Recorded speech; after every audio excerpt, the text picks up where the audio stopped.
There are few greater challenges than saving lives after serious injuries.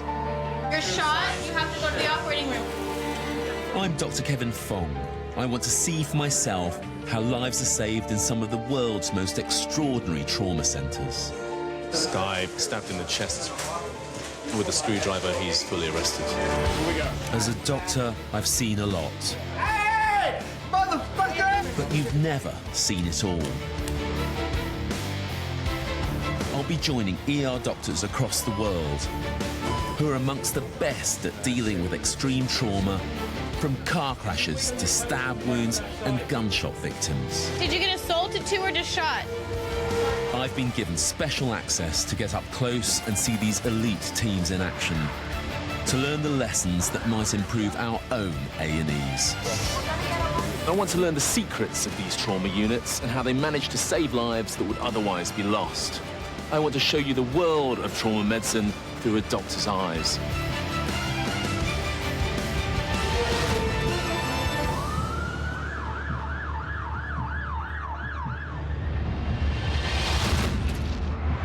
This week, I'm in one of the busiest emergency rooms in New York, St. Barnabas in the Bronx. Gunshot wound, gunshot wound, gunshot wound. Someone stabbed in the neck, someone shot in the hip. Trauma teams battle to save a young father shot at a party. You're shot, stay awake. A man who almost drinks himself to death. He's very sick, you know, he could die. And the multiple victims of a violent shootout. Take some deep breaths. Breathe, brother.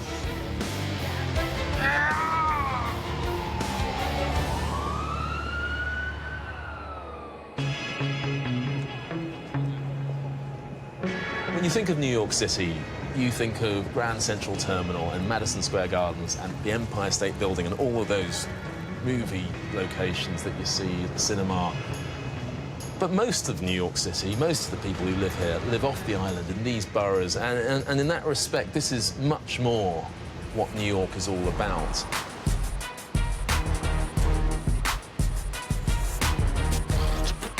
The Bronx is the grittiest of New York's 5 boroughs. Last year, there were more than 16,000 reported violent crimes and 148 murders. The US are pioneers of advanced trauma care, and I want to find out what makes them amongst the world's best.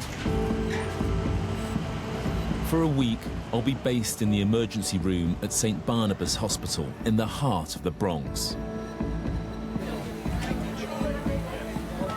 I've been told to find the unit's director, trauma veteran Dr. Ernest Patty. Hi, I'm looking for Dr. Patty. Is he out? Is that him? Oh, all right, okay, cool. It's here. Dr. Patty, I'm Kevin. Hey, Kevin, how are you? I'm fine, thank you. Thanks for coming and hanging out with us and visiting us. Oh, thanks for letting me come in. How's the night going so far? No trauma yet, since I came on at 7, but the night is young. All It's right? always young. So welcome. I have a few things I'd like to give you. Perfect. And I think I have them in the drawer right over here. Do you have Thank a bleep? you. Oh, the bleep. What you call them in the UK, we call them beepers here, but I love bleeper. Because I spent a year there training in the UK. Oh, perfect. And here's just a jacket you could put over. Fantastic. Okay? It's just gone 10 o'clock in London. Things don't tend to get busy until pubs kick out. I don't know what the equivalent is here. There's one sure way to find out what does go on here: the trauma logbook. And this is all patients that you've had who are trauma called, or? Trauma alert. So all of these people have been through the resus phase, right? Through the full team Right, response. that's correct. In the last year alone, this trauma unit treated 132 firearms victims, 210 stabbings, and 357 assaults. Gunshot wound, gunshot wound, gunshot wound, GSW, gunshot wound, stab, gunshot, someone stabbed in the neck, someone shot in the hip, assaults, head injuries. I mean, what you know is, look, that's all the trauma in the last 6 months here, every sticker is a patient, so there's not an insubstantial volume of patients just coming through, and it's knives and guns are clearly not in short supply. This isn't the pattern that we'd see even in one of our busy trauma units in the UK. Dr. Applebaum explains how their trauma alert system works. Now, tell me about this. This is our EMS notification phone, otherwise known as the red phone. So when we get calls from the fire department in New York or our EMS system that they're bringing in a critical patient, whether it be trauma, medical notification, this is the phone that they will call us on. This sounds like all the other phones, does it, or is it? No, it's got that ring. It's No, got that ring. no, it's got a definite different ring. And what is that response to hearing? Oh, it's adrenaline. Are you kidding me? It depends on who you are. The residents, it's adrenaline. Oh, we got a good case. I'd say for most attendings, it's a sense of dread. Practically, how important is it to have that 5-minute anticipation that something bad is going to come through the front door? I think psychologically, I think it really helps.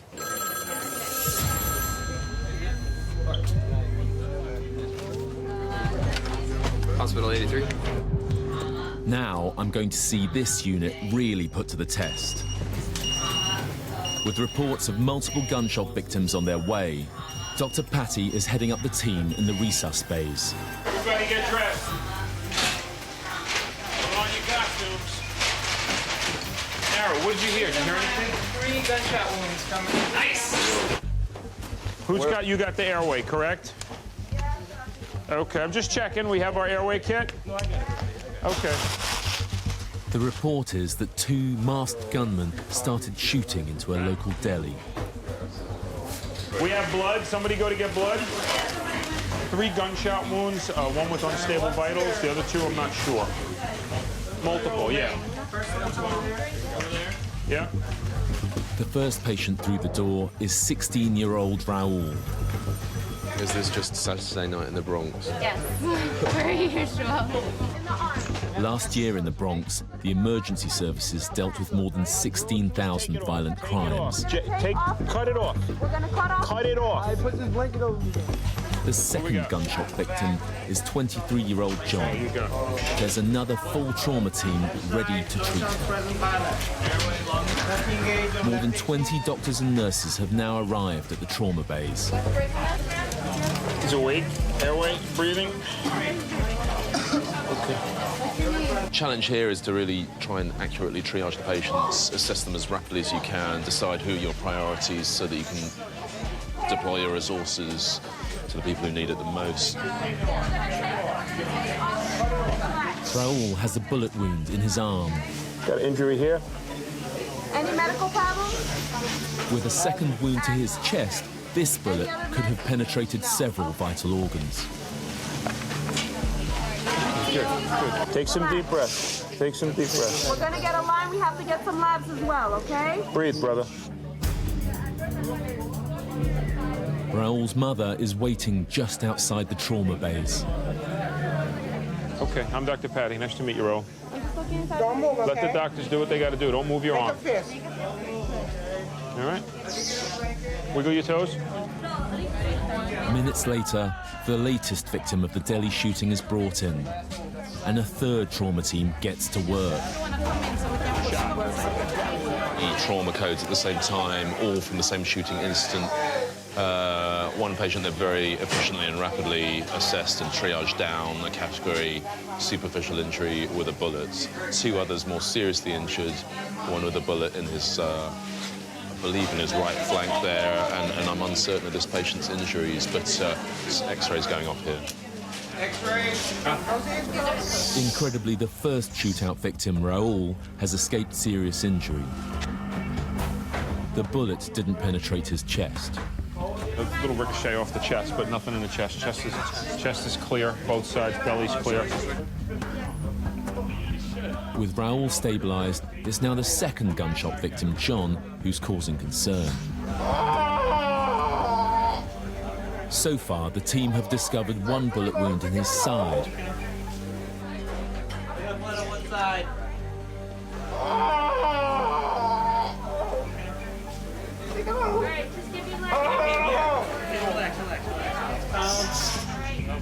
Then, alarmingly, they discover a second.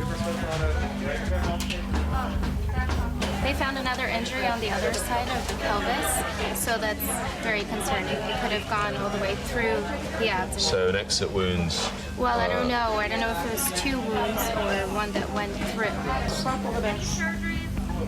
John had simply stopped at the deli to get a snack, but found himself caught up in the shooting. They're going to take him straight up to operating theatre. No more investigations down here. Best way to get information from him is to take him straight up. Just minutes after arriving, John is in surgery. I'd already seen one patient, Raoul, escape life-threatening injuries from the shootout. But John isn't so lucky. They're in there now doing a laparotomy, that's exploratory surgery, opening him up from about here to have a good look inside the abdomen to see if there's anything that is a threat to life. For Raoul, the first gunshot victim to be treated by the trauma team, there's better news. He's lucky because he's been cleared by the trauma service to be discharged, probably in the next half hour to 40 minutes. So, Well, that's good news. yeah, it's good news for him. His mother's very happy that he's going to be going home. She has her son intact. This is clearly an extraordinary emergency room in an extraordinary place, and my spell here had only just begun. I'm in New York, embedded with the trauma teams at St. Barnabas Hospital in the heart of the Bronx. Fine, get the line, please. I want to find out why they're so successful at treating the 99,000 emergency cases that pass through their system every year.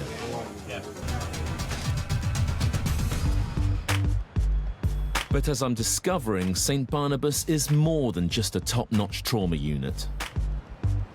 It's a community hospital, and every day it takes on the full range of the community's many problems.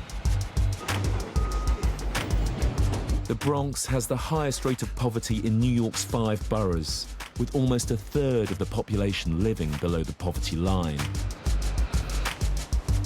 To find out what makes this neighborhood tick, I'm meeting one of the frontliners, paramedic Joe Conzo. This is where you grew up? Yeah, right here. I was born here in the projects, affectionately known as the PJs. Predominantly, lower income families on welfare. After 18 years working the Bronx, there's not much Joe hasn't seen. I had an overdose one time. This guy was dead. Lips blue, stopped breathing, and we gave him the magic drug, Narcan. And he starts breathing, and it's like he wanted to beat me up because I fucked up his $300 high. I was like, motherfucker, you're dead. I just saved your life and shit, Joe offers to show me around the neighborhood. This is something we did as kids, throwing sneakers up on the telephone wire and stuff. There's urban myths today that, it's a sign of, drug activities and things of that nature. I don't know. I'm 48 years old. I don't throw my sneakers up there anymore.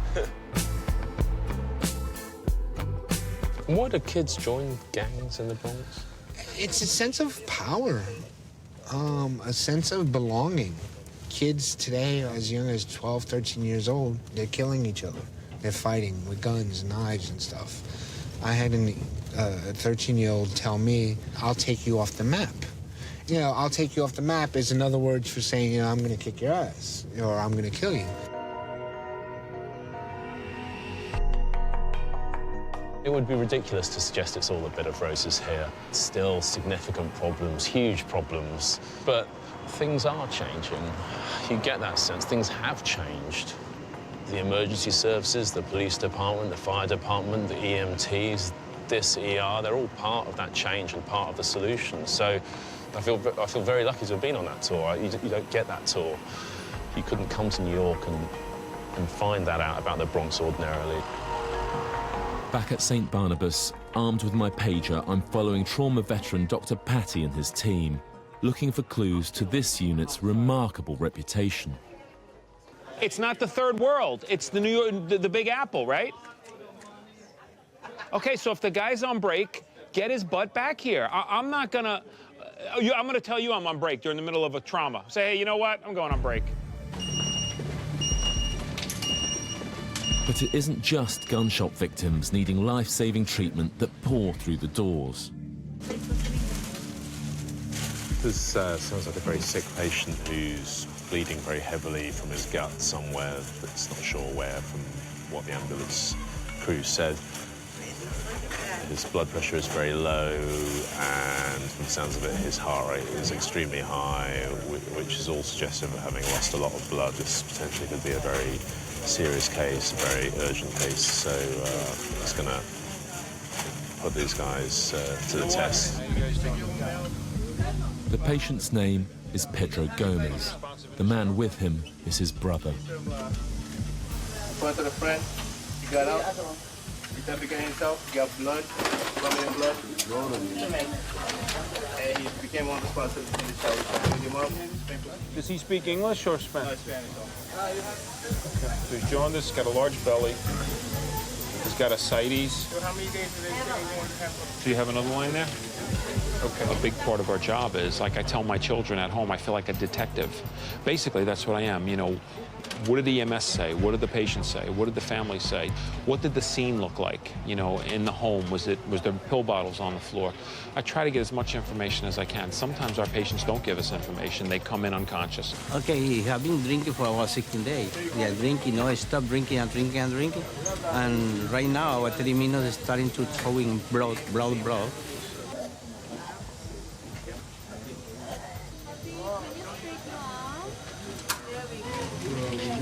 You know, he's very sick, you know. Yeah, I know. He could die, you know? Yeah, I know. Because of the way he's bleeding, you know Yeah, that. I know. Let me know you start, okay? Yeah. You used to get the relatives out of the room when a patient was very sick, when you were resuscitating them, but increasingly now, relatives are right there.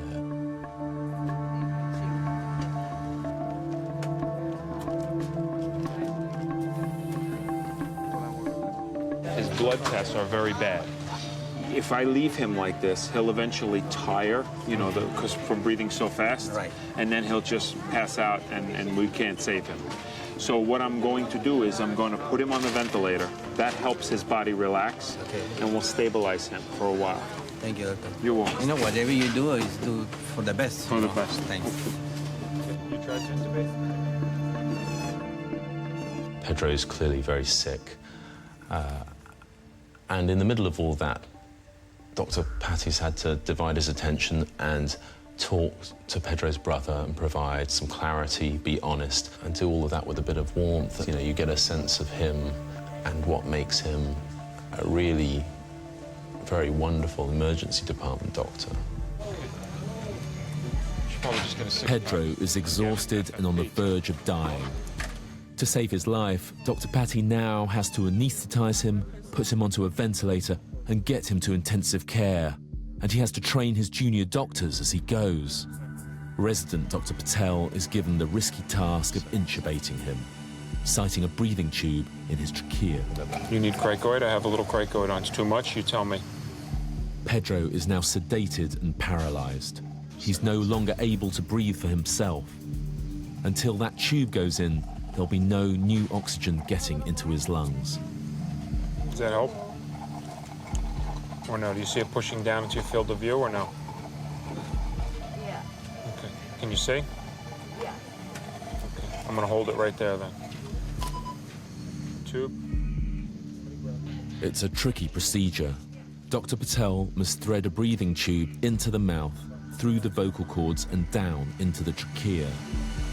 It's a core anesthetic skill, and if you get it wrong, it can be fatal.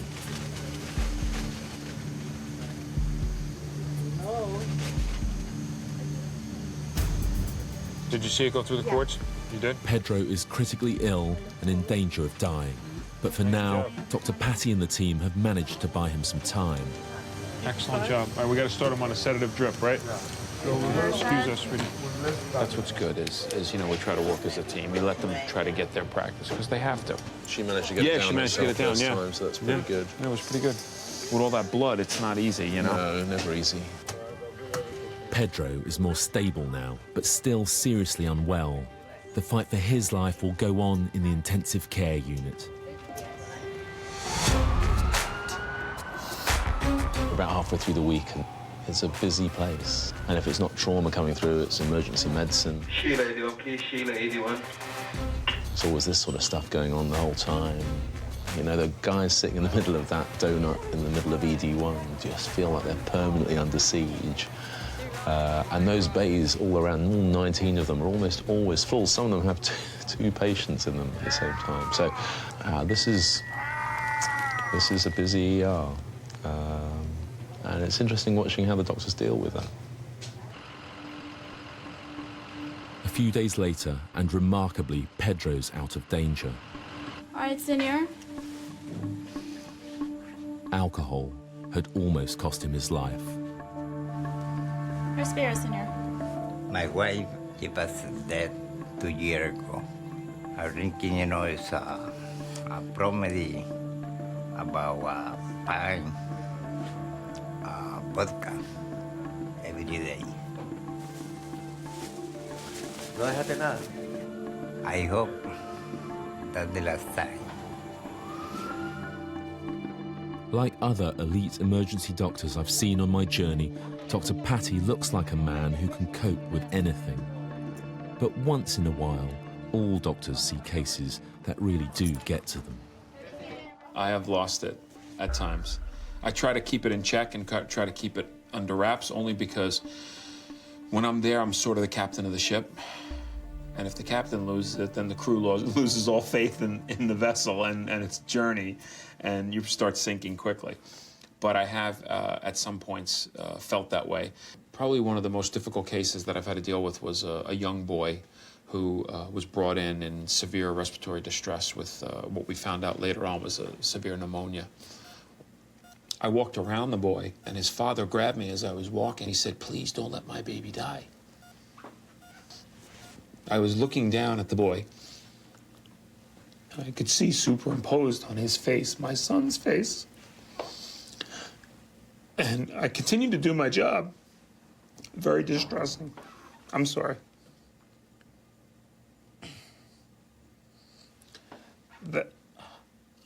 Those kind of emotions, you suppress them, but you never forget them. And we tried, but we were unsuccessful. Horrible.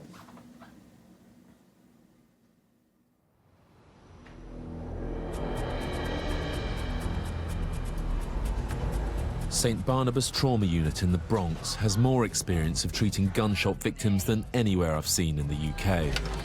Hospital 83. It isn't long before that expertise is once again put to the test. Just had a trauma call. Don't know what it is, so we're off to the trauma base C. Trauma surgeon Dr. Tiffany Revis is on call, and as chief resident, she's in charge.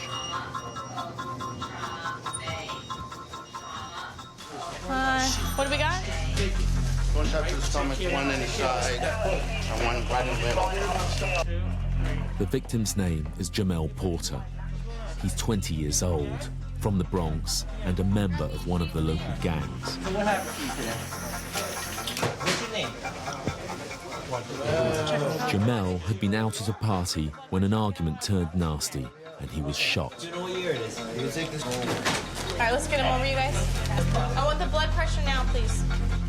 Can you take this off? Right now, the team don't know if Jamel's been shot once or twice. Grab me a sheet, please. He may be conscious at the moment, but the internal damage caused by the bullet could rapidly kill him. Joe, hurry. Sweet, did you get assaulted too or just shot? Fine, get the line, please. Okay, not yet. Get the O2 sat. I want the blood pressure now, please. Puppy, straight up your leg. Okay, what's your name, buddy? Leg straight. You're not gonna sleep yet. What's your name? We have to check you out. I know. Relax. Don't move, relax. Just turn around. Relax. Okay, I know. On my side, on my stomach. Stop poking. All right, Look right at me. Look right at me. I need to turn on my side. No, you gotta stay flat.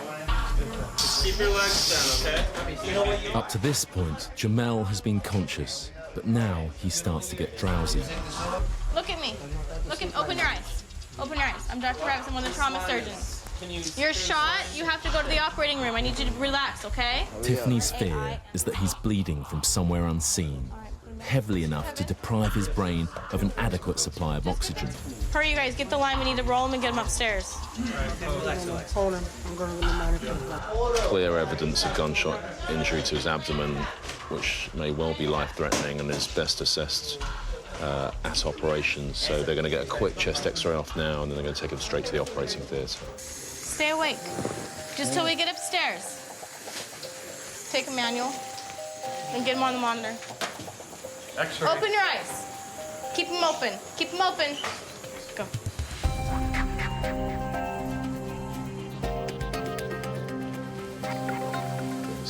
Jamel arrived at the hospital just 26 minutes ago. Now, surgeon Tiffany Rivas and her team must rapidly assess the damage and find any bullets that might still lie lodged inside him.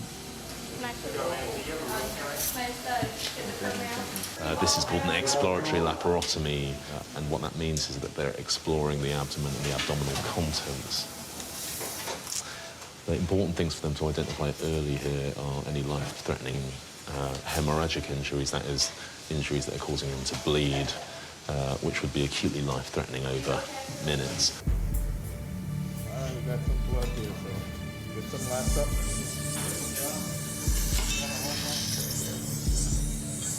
Stop for 10 seconds, The doctors just don't know how much time they've got to stop Jamel becoming yet another Bronx murder statistic. So that's the small bowel coming out there. It looks like there's an injury to the small bowel. They're now searching through that great length of small bowel to see if there are any other injuries, and then down, exploring the other organs that are vulnerable.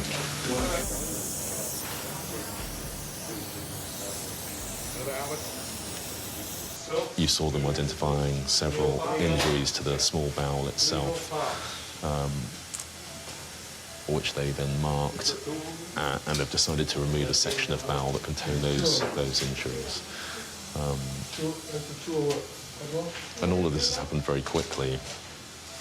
We're less than 20 minutes into this operation. The abdomen is open. They've identified several injuries and they've already started to address them. So all in all, a very, very slick process.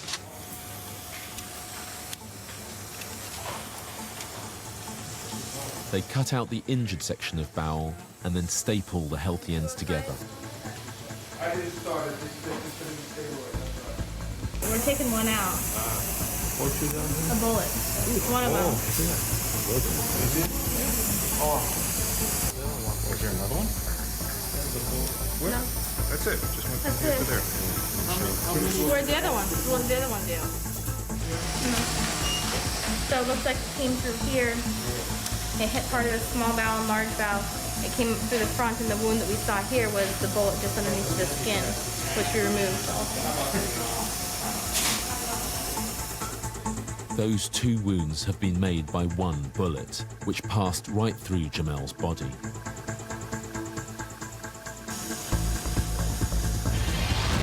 Doctors sometimes compare the trauma process to a Formula One pit stop. So far at St. Barnabas, this is the closest thing I've seen to that model in action. So this gentleman's now safely on intensive care after his surgery. He's been very lucky. The bullet passed almost all the way through his abdomen, but only injured his small and large bowel. Hopefully, he'll make a full recovery.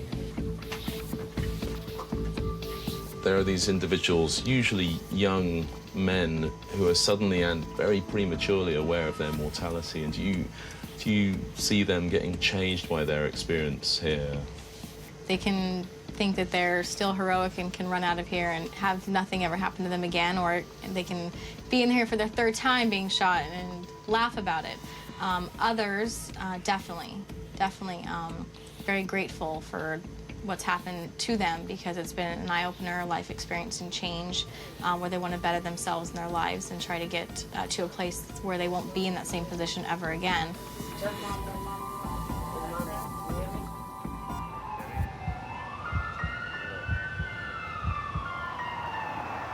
I'd now seen the St. Barnabas trauma units dealing with some acutely life-threatening cases, including victims of multiple gunshot wounds. But as a community hospital, there are also patients who call on the more personal side of being an ER doctor. Dr. Applebaum is on his ward round with some of the unit's more junior doctors.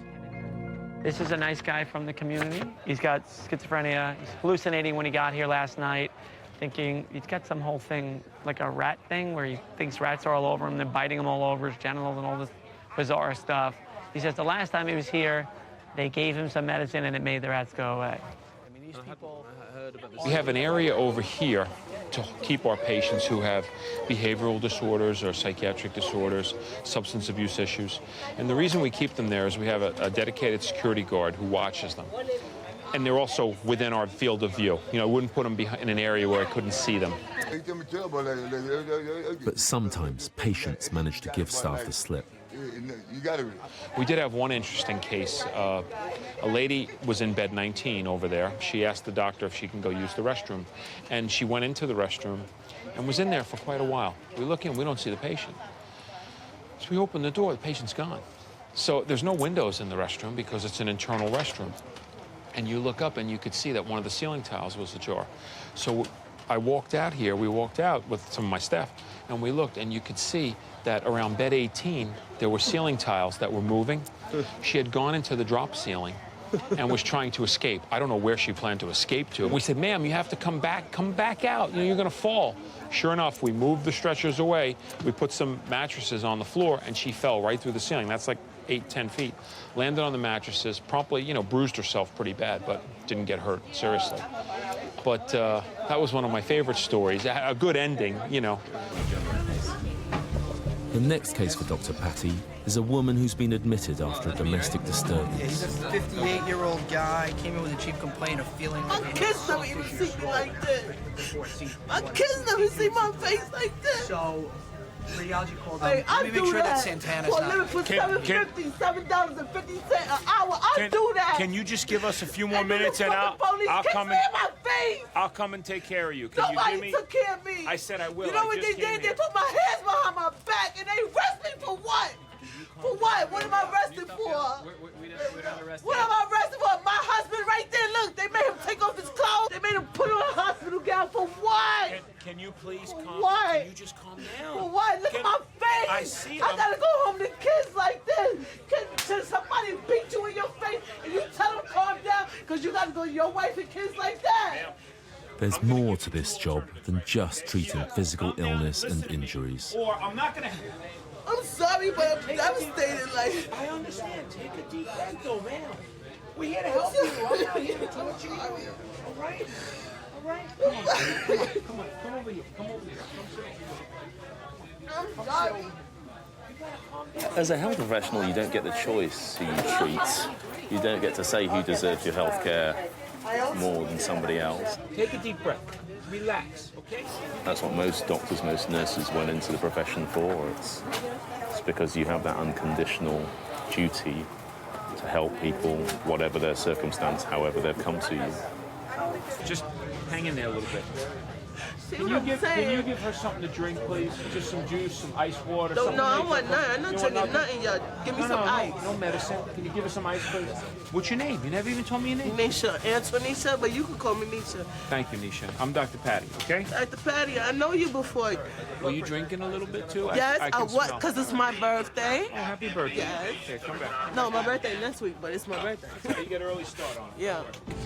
Here, come on, I come would back. never lie to you, though. Good. I'm glad you remember good things. Yes. Good. This is a guy who's been an attending emergency room physician for as long as I've been qualified. He isn't frustrated by the people who come in with. He loves the trauma, he loves the chaos, he loves running at 110 miles an hour all the time. He's not burnt out by it. You know, He's really someone who you like to believe does really exist. I didn't think they did. Taking a walk, getting away, stretching.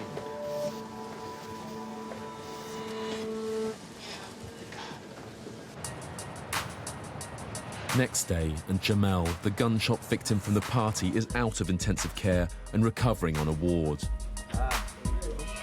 Jamel has got a future of fatherhood ahead and is trying to put gang life behind him.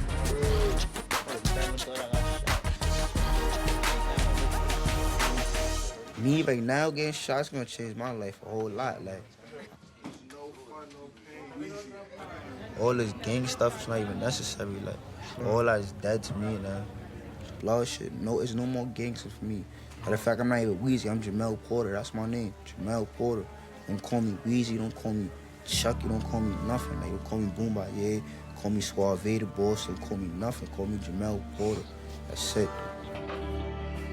From what I've seen so far at St. Barnabas, few units can deal so slickly with the range of injuries and personalities they have to treat here on a daily basis.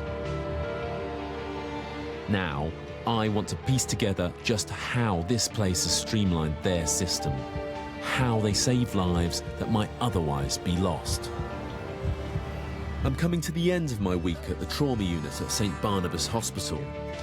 I have one more day here and want to pinpoint just what it is that puts St. Barnabas in the US medical system's Premier League.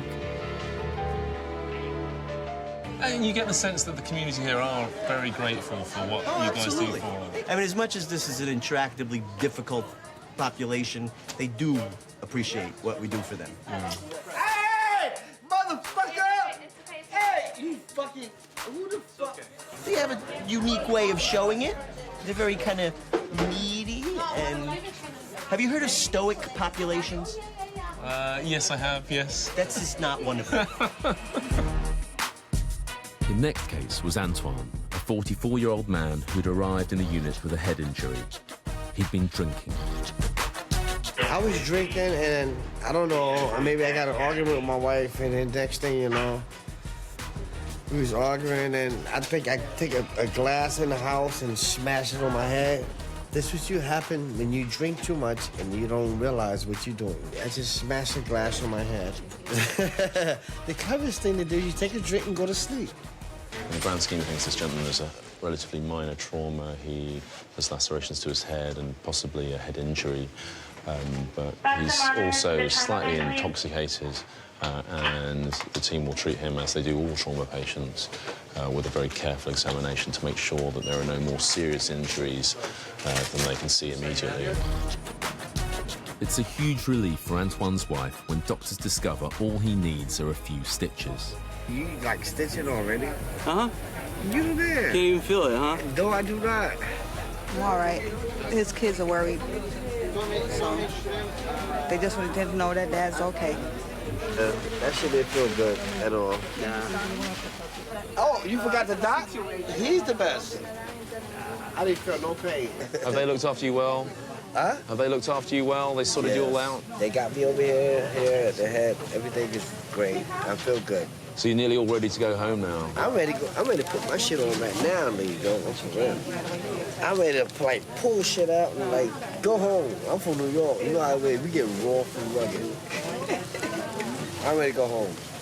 Have a good night. Thank you. God bless you. Have Cheers. a good night. See you. All right. All right. To me, trauma is like you fix the hole. Big deal. It's not that hard.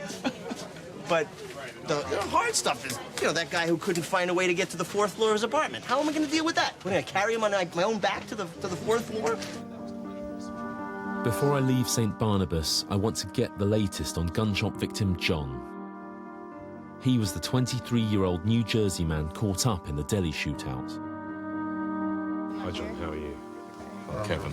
I haven't seen you since you're down in the trauma bay. Oh, is that you? That's him. Well, I'll let you get that. You go ahead. It turns out that this time there were 2 bullets. One went through to his pelvis and was removed. A second hit his left lung and remains lodged in his spleen. It was safer to leave it there. Pretty awful evening. What do you remember? I remember being shot 2 times. But one time, I didn't know I got shot the second time.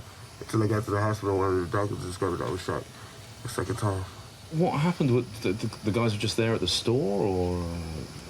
We were in the store, and somebody just came and just started shooting 2 people. Must have been terrifying. I was scared.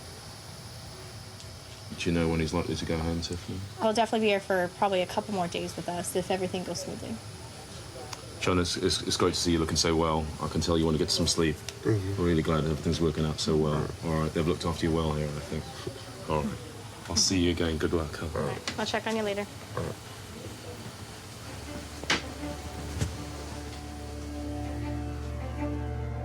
Looking back on my time at St. Barnabas, every case was a clue to how this system operates so effectively. 3 gunshot wounds, 1 with unstable vitals, the other 2 I'm not sure. Yeah. With the triple shooting, several full trauma teams were on standby.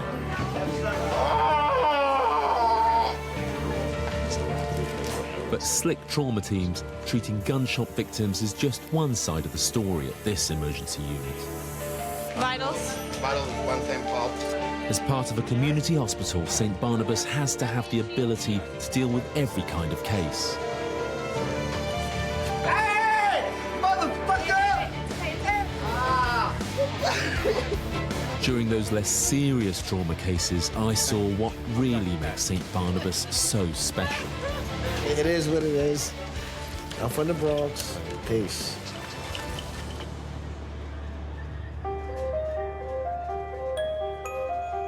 There are kind of 2 sorts of hospital. You know, there are the big, shining towers on Manhattan Island that are pushing back the frontiers of medicine and making all of our futures possible. And they are important, and they are the exciting, leading-edge, supersonic front of medicine. And then there are places like this, the community hospitals, which are all about delivering healthcare. Stick out down. Okay, good. And doing the absolute best that they can to meet the infinite demand for healthcare that exists out there in the community with the finite resource that they have in this environment. And they do a stellar job. Stellar. I'll say goodbye. Thank you excellent. so much for having us. Pleasure meeting you. It's been brilliant seeing you as a problem. I hope we showed you the best of St. Barnabas. Thank you. Finally finished. Thank you very much. Thank you for everything. It was very nice meeting you and having you here. Thanks for letting us hang around. Good to see you.